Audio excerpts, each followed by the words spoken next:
자, 시작해 보도록 하겠습니다. 자, 우리는 관계사라는 걸 배울 거고요. 관계사에는 크게 두 가지로 나눠져 있습니다. 그 중에 첫 번째로 배울 건 우리가 관계대명사라는 걸 배울 거예요. 관계대명사.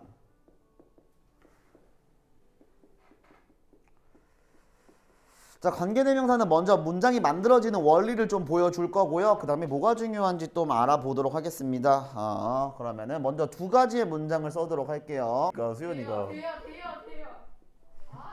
이렇게만 적겠습니다. 누군지 몰라요.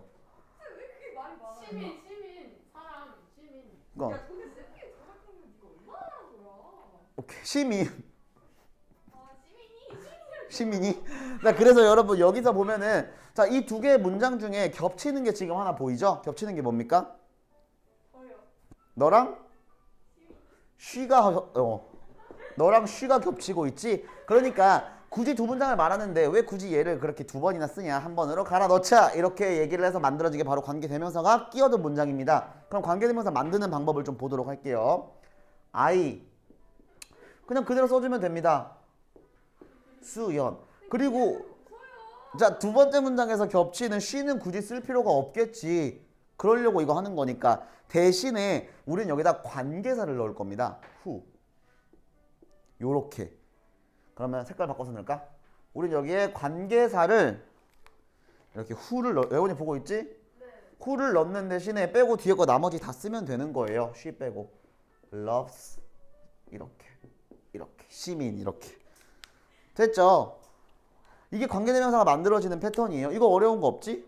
자, 그러면은 바로바로 정리를 해주겠습니다. 자, 그러면 관계대명사의 종류는 뭐가 있는지 봤더니 앞에 있는 게 사람이면 who가 나오겠고요. 이제 이따가 말해주겠지만 who 아니면 whom도 가능합니다. whom이 뭔지는 이따 말해줄게. 그 다음에 앞에 있는 게 만약에 사물이면 뭐가 와? which가 이렇게 존재? which가 나오는 거고요. 그 다음에 사람과 사물 상관없이 무조건 나올 수 있는 게 대시라는 것도 나올 수 있습니다. 되니 그 다음에 조금 이따 할 거지만 이 소유격이라는 whose가 나오기도 하는데요. 요거는 조금 특이해서 얘네랑 다르게 조금 이따가 설명해 주도록 할게요. 자, 그럼 지금부터 하나씩 좀 설명을 더 할 건데 뭐가 중요한 걸까 좀 봤더니 첫 번째로 중요한 건 이거지. 그럼 관계대명사라는 건 포인트는 요겁니다. 관계대명사부터 시작하는 요게 만들어지기 위해선 반드시 앞에 이렇게 명사가 한 개 필요하다는 거. 왜니? 이걸 우리가 조금 어려운 말로 선행사라고 하는데 그거까지 말고 명사가 하나 있어야 된다는 거. 두 번째, 여기 뒤에 있는 문장에서 반드시 하나가 생략되겠지. 겹치는 게 있으니까 만들어진 문장이잖아. 하나씩 생략되다 보니까 반드시 이 뒷문장은요 주어 또는 목적어가 빠져있는, 조금 어려운 말로 우리가 이거를 불완전한 문장이라고 말을 합니다. 알겠지? 관계대명사는 요런 게 포인트예요. 나중에 구분하겠지만 뭐 관계부사와 관계대명사를 찾아라, 비교, 차이점을 찾아라, 이런 문제가 나올 때도요 요거를 포인트로 찾으면 되겠습니다. 됐니? 됐어? 됐냐고? 오케이. 자, 그럼 이 문장 같은 경우에는 이거 시읒 미음을 좋아하고 있는 이 수연이 같은 문장 안에서는요 포인트 또 하나가 보면 who가 나온 다음에 바로 love라는 동사가 뜬 거지? 그럼 여기는 뭐가 비어있는 거야 지금? 주어가 비어있는 거겠죠? 이렇게 주어 빠져있잖아. 요렇게. 그럼 이걸 우리가 주어가 빠져있는 경우를 주격 관계대명사라고 합니다. 주어가 빠져있는 경우를 주격 관계대명사. 자, 그럼 선생님이 이 문장을 그대로 하나 또 만들어 볼게요. 자, 여기서 지금 겹치는 단어가 달라졌지? 그치? 겹치는 단어가 달라졌습니다. 그럼 여기서 어떻게 나와야 돼? I, no, 시읒, 미음. 그 다음에 여기 얘가 지금 사라질 거니까 who, 수연, loves 이렇게 문장이 끝나버리는 거야. 그럼 이 문장 같은 경우에는 살펴보니까 여기 who부터 시작해서 주어 있고 동사 있고 누구를 사랑하는지에 대한 목적어 없는 거 느껴지죠? 그러니까 이럴 때는 우리가 얘를 보고 뭐라고 한다? 목적격 오케이. 관계, 목적격 관계 대명사 이렇게 읽는 겁니다. 위에 거는 해석 어떻게 돼요? 이거는 똑같이 해석되는 거 봐봐. 나는 알아요 시읒 미음을. 근데 어떤 시읒 미음이냐면 수연이가 사랑하는 시읒 미음을 알아요. 요렇게. 여기도 나는 알아요 수연이를 시읒 미음을 사랑하는 수연이를 이렇게.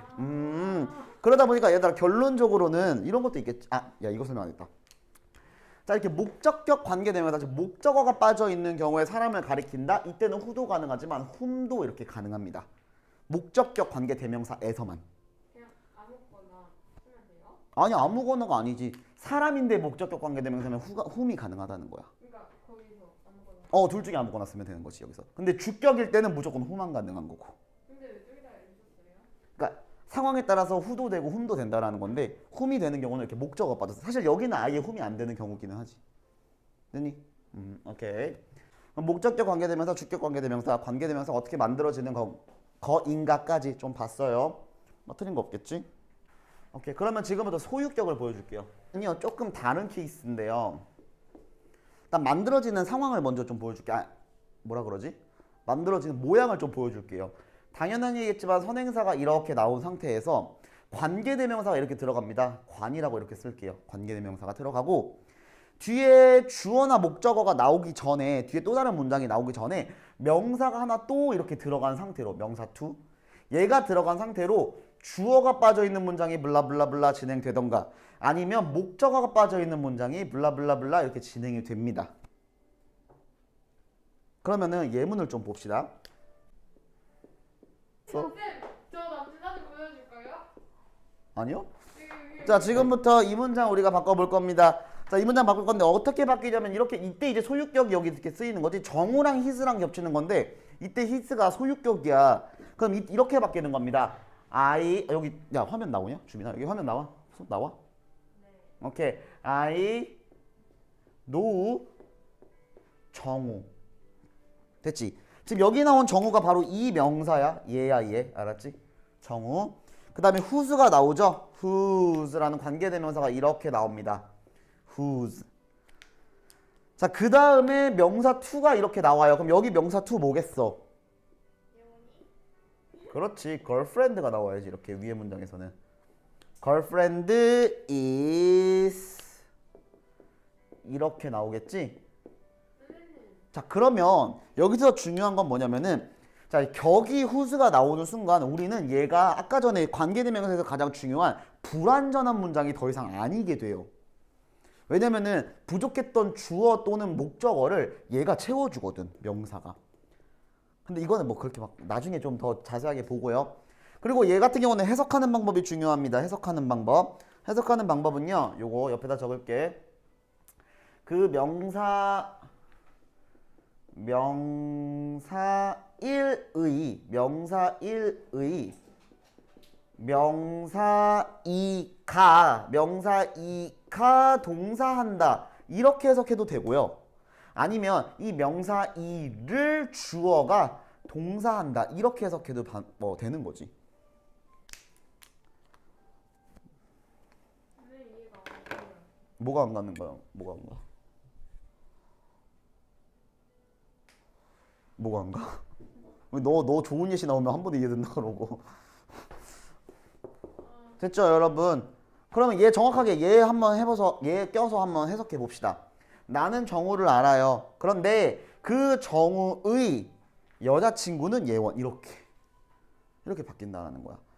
근데 여기서 많은 사람 왜 울라 그래? 오버하고 있어. 자, 근데 많은 사람들이 오해하고 있는 게 뭐냐면 선생님들 예시를 좀 이렇게 들었지만 이 whose라는 말 자체를 마치 사람한테만 적용시키려고 그래요. 아닙니다. 여기 만약에 사람, 기계, 컴퓨터 이런 게 나와도 똑같이 앞명사의 뒷명사 이렇게 해석이 되니까 사람한테만 적용된다고 생각 안 했으면 좋겠어요. 됐나요?